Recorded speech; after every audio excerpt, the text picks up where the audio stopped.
Lee Anderson. Thank you, Mr Deputy Speaker. Now then, if we control what students in universities can listen to, then we're controlling what they can think and the type of person they will become.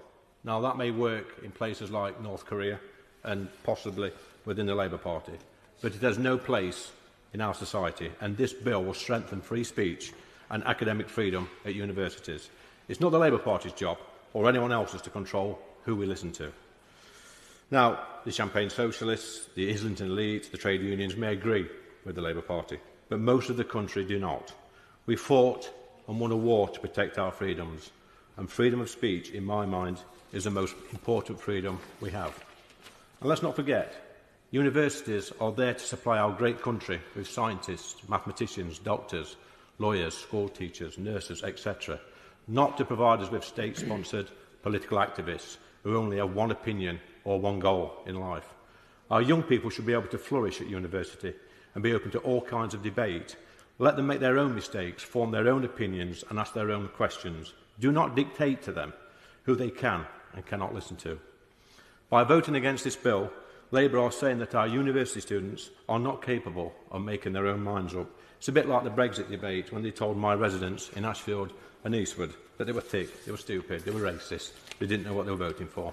Well, that ended well. That ended up with me being stood here tonight. We know that free speech is being shut down in universities in this country. Professor Joe Phoenix was due to give a talk at Essex University about placing transgender women in women's prisons. Students threatened to barricade the hall. They complained that Mrs Phoenix was a transphobe likely to engage in hate speech. A flyer with an image of a gun and a text reading "Shut the up" was circulating. The university told Miss Phoenix it was postponing the event.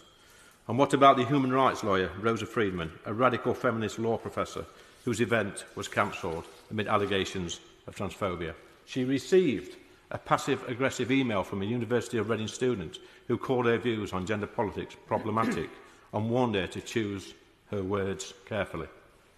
Selina Todd, an Oxford University professor, had her invitation to a conference celebrating women withdrawn due to pressure from trans activists who threatened to disrupt the event. It's a real shame that we have to legislate to allow free speech, but the biggest shame is that the party opposite will vote against this bill and subsequently vote against free speech. Perhaps, Mr Deputy Speaker, they should all come off Twitter, throw their Guardian newspapers away, leave the tea room and get out there and speak to the millions of voters that they lost at the last election. Let's have some free speech on the doorstep, and maybe that lot opposite will finally realise they have nothing in common with the very people they expect to vote for them. Thank you, Mr Deputy Speaker. That's me done.